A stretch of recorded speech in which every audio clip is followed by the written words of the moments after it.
Good morning, everyone. Back on the front porch again today, and I'm in Mark chapter 13. I'm down at verse 32, and I started reading about the end times. There's a lot of debate about the end times, and a lot of the debate centers around the fact that people don't really pay attention to exactly what Jesus says about the end times. My suggestion would be that if you're concerned or you're interested or whatever about the end times, my suggestion would be to read Mark chapter 20. Matthew 24 and Mark 13. Those two chapters, Jesus literally breaks down the timeline of the end times, and there's no ambiguity. So, kind of read it and write out your own timeline, and you'll be surprised at the difference between what you read Jesus say and what you may read in popular books and movies. But that's not the point of today as much as just kind of what Jesus says about the end times when it comes to what we're supposed to be doing. And so, he's describing the end times to the disciples, and he's telling them, some of the details. And then it comes down to the end of what he says to them. And he says, "But about that day or hour no one knows, not even the angels in heaven, nor the Son, but only the Father." Okay, so he's saying that nobody knows. So first of all, you might find some kind of ministry page, or you might have some some radio preacher, or who knows, that wants to come up with the time of the end. Well, Jesus is saying right here, him and the angels don't even know, so how in the world is some dude here on earth gonna know? So just be aware of the fact that we're already warned not to listen to people who are faking the funk, and in this case, anyone that's saying that they know the exact time or the day, no. But then he says something that I think is important, because we kind of, again, just like yesterday, take Christianity and make it a little too simple. And Jesus just doesn't reflect the same things that we're taught and that we do in Christianity these days. And so on verse 33 he says, "Be on guard, be alert. You do not know when that time will come. It's like a man going away. He leaves his house and puts his servants in charge, each with their assigned tasks, and tells the one at the door to keep watch." Now check that out. There's a lot there. Really, you should, when you read Scripture, try to unpack it as slowly as possible. In fact, pray about every verse. At one time I was studying the Bible, and I would literally write what my understanding of those two verses were every time I got to another two verses. I recommend you do it. You'll learn so much more, and you'll start to remember what the Bible actually says about things. But anyhow, going back to this, it says, "Be on guard, be alert. You do not know when that time will come. It's like a man going away. He leaves his house and puts the servants in charge." When Jesus talks to the disciples, one of the last things he says before he leaves is that we are supposed to go into all nations, making disciples, right? Baptizing. But what Jesus is saying is, okay, I did my 3 years of ministry showing you guys what you got to do. Now it's your turn to go out into the world and change it. It's your job to propagate the kingdom. And what's interesting is they did.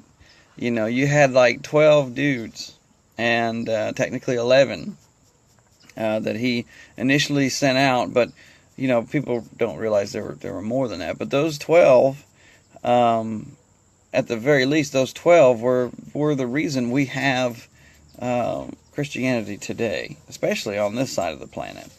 So, he's telling them, okay, you're in charge. Now, first, imagine the amount of trust that God has in man, that He's saying to us, all right, now you are who is going to push this message out to the world. And then, the amount of trust that means on you personally, that God puts something on you and says, I believe you are going to build the kingdom. And He puts that commission on you and your life. But He also says He leaves His house and puts His servants in charge, each with their assigned tasks. We do a lot of searching for our spiritual gifts in Christianity. We do a lot of what am I here for? The purpose-driven life, and all these other things that we're interested in finding out. Why am I here? And living in the country, you never know what you're going to hear. But Jesus specifically gives each of us a task, and not you're born with this. You're born with different spiritual gifts. You're born with different commissions on your life. Some of us are to be evangelists for a period of time. Some of us are to be preachers for a period of time. And sometimes that changes. Sometimes that stays the same for some people. But when He says He puts His servants in charge and each assigned with their own tasks, and tells the one at the door to keep watch, that's the prophets, the ones that are watching and waiting for Christ to come back. And a lot of times they'll come back and tell the rest of the servants, hey, I see what's going on. The time is pretty close. I don't think we're looking for Christ anymore. We're watching for Christ to come back. But, you should be. We all should be. And therefore, because you do not know when the owner of the house will come back, whether in the evening or at midnight or when the rooster crows or at dawn. If he suddenly comes, do not let him find you sleeping. What I say to you, I say to everyone, watch. Are you ready for Jesus Christ to show up right now? Is your life at a place, and is your faith at a place where you're ready for Jesus to show up right now? Because if you're not, and if you're kind of waiting, I suggest changing that mentality. That's not the game plan. And more, do you really want to be the one who was like, well, Jesus, I did what you said just as soon as I thought you were coming? Or do you want to be the servant that was like, I've been diligently working on those things that you told me to do and those tasks that you gave me since I've known they were my job? When Jesus comes back and we have to stand before that judge, each person has to answer for themselves. And to be honest with you, I hear a lot of preachers and teachers, and I hear a lot of doctrines. They're all based on you just pray the simple prayer. Well, the Bible speaks of running the race, and you're supposed to win the race and stay faithful to the end. And I mean, there's so many scriptures that talk about staying faithful, and this idea that you can just say this real quick prayer and all of a sudden your whole life, no matter what you do, you're in the hands of God because you said a prayer that you couldn't possibly have meant, because that prayer does not mean I can just do whatever I want after I say it. If that's your mentality, if that's what you think Christianity is, read what Jesus is saying. Why is He telling them to be on watch? Why is He telling them to be ready? And what would be the point? What would be the point of all of this? If all you had to do was just say some words or think some words and boom, you're good. That just doesn't make sense. But we sell it like that because we want to fill the pews. We sell it like that because we want more people to accept it. And here's another thing. We sell it like that, like it's something that you're just gonna keep no matter what. I don't know. I would tell you that I would be very careful to accept that as truth, because you never know. You never know what's coming around the next corner. You never know when he's going to pop up. But the cool part about all this is He trusts you with the gospel.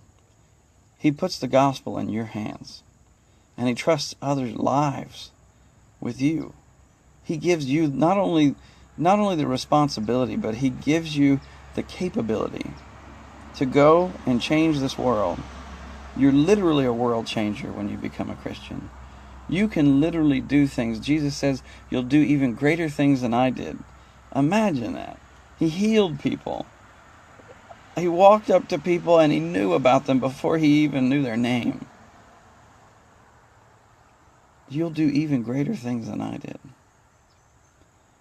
Are you really understanding what it is to be a Christian? Are you really focused on what it is that you're supposed to be doing while the owner of the house is away?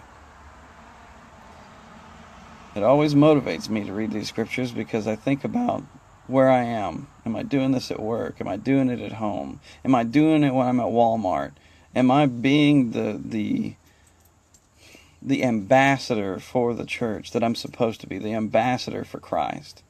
And don't mix my words up with when I say church. It's not a building. The church is us, a body of believers. Are we the body of believers, or are we simply just someone who just said a real quick prayer and we're good for life? I don't know, man. There's so much packed in these scriptures. I really recommend when you do study scripture, take time on each verse. Anyhow, guys, that's what God gave me this morning. Love y'all and God bless. Bye-bye.